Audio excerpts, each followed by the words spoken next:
Hello মা, কেমন আছো? এই তুমি না অসুস্থ ছিলা কয়দিন আগে বললা, সুস্থ হইছো? মোদি কি তোমাকে ওই হসপিটালে নিয়ে গিয়েছিল মা? মুখের মধ্যে দরদ উতলাই উতলাই পড়ে আমার জন্য। কই, আমাকে কই একটাবার ডাকলি? মেয়ে মানুষ তুই, আমার তো মেয়ে তুই। মেয়ে হয়ে আমাকে তুই দেখতে আসিস না? তোমাকে দেখতে যাওয়াটা বর্তমান যে কি রিস্কের একটা ব্যাপার না, সেটা আমি জানি মা। তোমাকে দেখতে যাওয়া মানে আমি আটক হওয়া। আমিও তো তোমার মতো, তাই দেখতে যাই নাই। আচ্ছা, অসুস্থ ছিলাম দেখতে আসিস নাই, ভালো কথা। এখন কি আমাকে সারা জীবন তোরা দিল্লিতে রাখবি? হ্যাঁ মা, সজীবেরও কোনো খোঁজ নাই, তোরও কোনো খোঁজ নাই, নিয়ে যাবি না আমারে কেউ? এতগুলো অপরাধ করার পরেও তুমি মা চিন্তা করতেছো যে তুমি আমাদের দেশে আসবা? আমরা তো আমেরিকায় সেটেল মা, এখানে আসতে পারবা না। তোমাকে ভিসা দেবে না তো ডোনাল্ড ট্রাম্প, তুমি তো জানো। ডোনাল্ড ট্রাম্প আমাকে ভিসা দেখ বা না দেখ, তুই আমাকে নিয়ে যা। তুই আমাকে যেভাবে পারিস নিয়ে যা, পালিয়ে হোক সালিয়ে হোক। দরকার পড়লে আমি তোর বাসা থেকে বের হব না কখন, তাও নিয়ে যা। আরে মা, তুমি বোঝার চেষ্টা করো। তোমাকে আনবো কেমনে আমি? আনার কোনো অপশন নাই তো। হ্যাঁ, তুমি ভালো করে দেখো না, এই যে কেউ তোমাকে দেখতে পারে না, ভিসা দেয় না, কেন বোঝো না?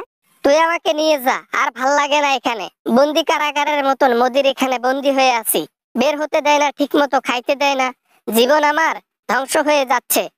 যে কাজ করেছো, এই কাজ করার পরও যে তুমি একটা বিপরীত দেশে স্থান পাইছো, এটাই আমি অনেক মনে করি। তুমি যেখানে আছো এখানে শান্তি মতো থাকো, এখানে আসলে আরো মৃত্যু। যেমনে হোক, জাহাজে করে হোক, নৌকা করে হোক, যেমনে হোক আমাকে নিয়ে যা। আমার আর ভাল লাগে না, আমি তোদের সাথে থাকতে চাই। আমি এখানে আর এক মুহূর্ত থাকতে পারতেছি না রে মা। এখন সব দেশ স্ট্রিট ফরওয়ার্ড হয়ে গেছে। এখন নৌকা পথে, যান পথে, তোমার জাহাজ পথে, এগুলা সব পথে চেকিং হয়। ধরা খাইলে বাস খাবা। বাস খাইলে খাবো, তাও একটু চেষ্টা কর আমাকে তোর ওখানে নিয়ে যাওয়ার জন্য। এখানে আর এক মুহূর্ত ভাল লাগে না। এটা জেলখানার চাইতে কম কিছু নয়, এটা জেলেরই মতন হয়ে গেছে এখন। আচ্ছা বাদ দাও, বাবা কেমন আছে? আব্বা ভালো আছে? আব্বা এখন কই থাকে? হ্যাঁ, এখন কি তোমার সঙ্গে আছে? দাও তো একটু ফোনে কথা বলি। আব্বার সাথে মেলা দিন থেকে কথা কই না। তোর আব্বা অনেক বিজি। তোর আব্বা ওই ইয়ের মধ্যে গেছে, অফিসের মধ্যে গেছে তো। যাই হোক, সমস্যা নেই, পরে আসলে কথা বলাই দেব। হ্যাঁ, মোদির সাথে কথা বলাই দেব তোমাকে। হ্যাঁ হ্যাঁ হ্যাঁ মা, কথা বলাই দিও। আমি এলা সিস্টেমে বলবো বাবা ওই একটু মাকে খেয়াল যত্ন নিয়েন। আমার মা তো কথা বললো, আমি বুঝলাম তাতে যে মা মনে হয় অসুবিধায় আছে। কথা বলবি, তাও আমাকে নিয়ে যাবি না তোর কাছে না?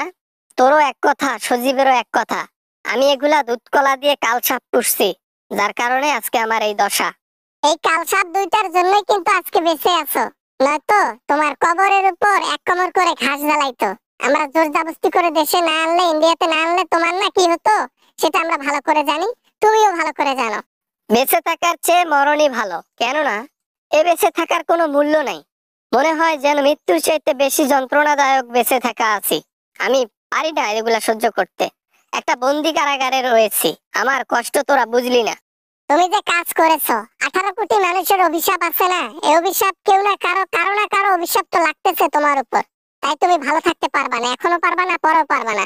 আমার যে কি হয়ে গেল, কেন যে আমি জনগণের সাথে লাগতে গেলাম?